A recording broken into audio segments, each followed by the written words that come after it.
நமக்காக மனிதனாக அவதரித்த இயேசு கிறிஸ்துவின் எளிதான நாமத்தினாலே அனைவருக்குமாக வாழ்த்துதல்களை கூறிக்கொள்கின்றேன். இந்த வேளையிலுமாக நமது சிந்தனைக்கென்று ஒரு காரியத்தை பார்ப்போம்.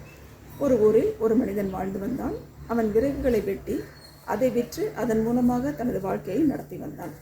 அப்படியாக அவன் இருக்கும் இடத்திலிருந்து மலைக்கு சென்று அங்கிருக்கக்கூடிய விறகுகளை பொறுக்கிக் கொண்டு வரும் பொழுது ஒரு நாள் மிகுந்த மழையின் காரணமாக பாதை சற்று வழுக்கலாக இருந்தது. ஒரு இடத்தில் திரும்பும் பொழுது அந்த வழுக்கலின் காரணமாக அவன் கீழே விழுந்து விட்டான், பள்ளத்திலே விழுந்து விட்டான். அந்த நேரம் சற்று இருள் சூழ்ந்த நேரமாகிவிட்டது. மழையின் காரணமாக இருள் சூழ்ந்து விட்டது. பள்ளத்திலே விழும் பொழுது அவன் செய்தது அறியாது தடுமாறி ஒரு மரக்கிளையை பிடித்து கொண்டு அதிலே தன்னை பாதுகாப்பாக இருப்பதற்காக தொங்கிக் கொண்டிருந்தான். நேரமாக ஆக அந்த மரக்கிளையில் அவன் தொங்கிக் கொண்டிருந்த காரணத்தினாலே அவன் கைகள் வலிக்க ஆரம்பித்தது.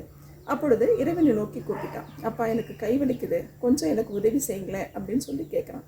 அந்த நேரத்தில் அவனுக்கு ஒரு குரல் கேட்டது, உன் கையை விடு அப்படின்னு சொல்லி. மீண்டுமாக அவன் அப்பா, எனக்கு கை வலிக்குது, கொஞ்சம் எனக்கு உதவி செய்யுங்களேன் அப்படின்னு சொல்லி கேட்குறான். மீண்டுமாக அந்த குரல், உன்னுடைய கைகளை விடு அப்படின்னு சொல்லி வருது. அப்போ அவன் திருப்பி கேட்குறான், நான் கையை விட்டுன்னா நான் எங்கே இருக்கேங்கிறதே எனக்கு தெரியலையே, நான் போய் கீழே விழுந்தேன்னா, பழத்தில் எங்கேயாவது விழுந்தேன்னா, கல்லில் அடிபட்டு என் உயிர் போயிருமே, என் கையை விட சொல்கிறீங்களே, என்னை காப்பாற்றுங்கப்பா, எனக்கு ஒரு முறை உதவி செய்யுங்க அப்படின்னு சொல்லி மீண்டுமாக கேட்குறான். மீண்டுமாக அந்த குரல் ஒலிக்கின்றது, உன் கையை விடு அப்படின்னு சொல்லி. ஆனால் அவன் இதுக்கு மேலே மறுபடியும் யோசிச்சு, நான் கையை விட்டு நான் எங்கேயாவது போய் விழுந்துருவேனே, நான் அப்படி செய்ய மாட்டேன் அப்படின்னு சொல்லிட்டு அவன் யோசிச்சுக்கிட்டு அப்படியே தொங்கி கொண்டிருந்தான். இரவு முழுவதுமாக அவன் அந்த வேதனையை அனுபவித்து அதிலே இருந்து கொண்டிருந்தான். காலையில் சூரியன் உதித்தது, ஒளி வந்தது. அப்போ பார்க்குறான், கைவலி பொறுக்க முடியாமல் இருக்குது. அந்த நேரத்தில் பார்க்கும் பொழுது அவனுடைய கால்களுக்கு அரை அடிக்கும் குறைவாகவே நிலமட்டம் இருந்தது. அப்போ தான் யோசிக்கிறான், ஒருவேளை இதுக்காக தான் கையை விடுங்கிற அந்த குரல் எனக்கு கேட்டுச்சான், நான் அந்த குரலுக்கு செவி கொடுக்காமல் போயிட்டேனா அப்படின்னு சொல்லி அப்பொழுது தான் யோசிக்கிறான். இப்படியாகத்தான் நமக்கு ஒரு சில வேளைகளிலே நமக்கு உந்துதல் வரும் பொழுது, உணர்வு வரும் பொழுது நம்ம அதுக்கு செவி கொடுக்காமல் இருக்கின்றோம். இந்த நேரத்தில் நடந்த ஒரு சம்பவத்தை உங்களுக்கு நான் கூறுகின்றேன். தேர்வின் காலங்களில் எனக்கு உதவி புரிவதற்காக ஒரு ஆசிரியை வந்திருந்தாருங்க. அவங்களுடைய தகப்பனாருக்கு 80வது வயது நிறைவு பெறுவதனால 80 வருட கல்யாணம் நடத்தணும்னு சொல்லி அதற்கான ஏற்பாடுகளை செய்கின்றார்கள். அவங்க குடும்பத்தார் ஒரு ஊருக்கு சென்று அந்த கோயிலில் காரியங்களை செய்யணும்னு சொல்லி யோசிச்சுட்ருக்காங்க. ஆனால் இவங்களுக்கும் எங்கள் அக்கா பொண்ணுக்கும் அந்த மாதிரி போகக்கூடாது, வீட்லேயே நம்ம வச்சு நடத்தணும், நம்ம கோயிலுக்கு போகிறது இருக்கக்கூடாதுன்னு சொல்லி யோசிக்கிறாங்க.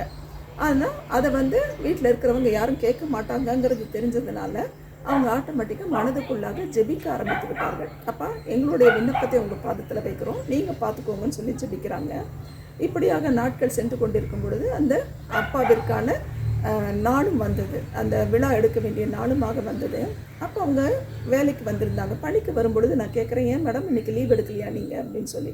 அப்போ அவங்க சொல்கிறாங்க, எங்கள் வேண்டுதல் கேட்கப்பட்டது, எங்கள் அப்பாவுக்கு சற்று சுகவீனமானபடியினாலே பிரயாணம் பண்ணக்கூடாதுன்ட்டாங்க, அதனால் வீட்டில் எங்கள் அப்பா ஓய்வு எடுத்துகிட்ருக்காங்க, எங்கள் வேண்டுதல் கேட்கப்பட்டது அப்படின்னாங்க.